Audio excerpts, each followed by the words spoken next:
want to know the facts. Now, friends, I'm just an average American. But I'm an American. And some of the things I see in this country of ours make my blood boil.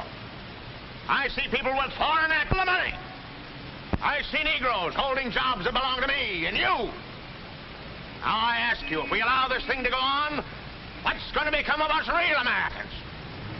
I've heard this kind of talk before, but I never expected to hear it in America. The truth about Negroes and foreigners. The truth about the Catholic Church. But do you believe in that kind of talk? That all makes pretty good sense to me. And I tell you, friends, we'll never be able to call this country our own until it's a country without. Without what? Yeah, without what? Without Negroes.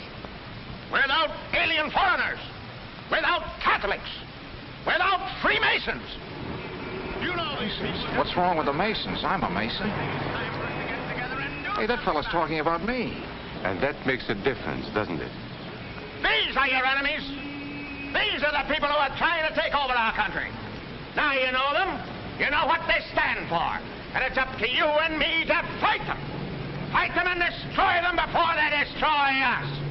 Thank you. Before he said Masons, you were ready to agree with him. Well, yes, but he was talking about...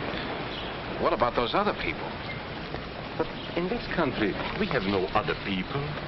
We are American people. What about you? You aren't American, are you? I was born in Hungary, but now I am an American citizen. And I have seen what this kind of talk can do. I saw it in Berlin. I heard the same words we have heard today. But I was a fool then. I thought Nazis were crazy people, stupid fanatics. But unfortunately, it was not so. You see, they knew that they were not strong enough to conquer a unified country. So they split Germany into small groups. They used prejudice as a practical weapon to cripple the nation. Of course, that was not easy to do.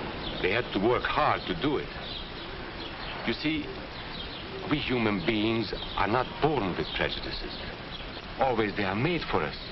Made by someone who wants something. Remember that when you hear this kind of talk. Somebody is going to get something out of it. And it isn't going to be you.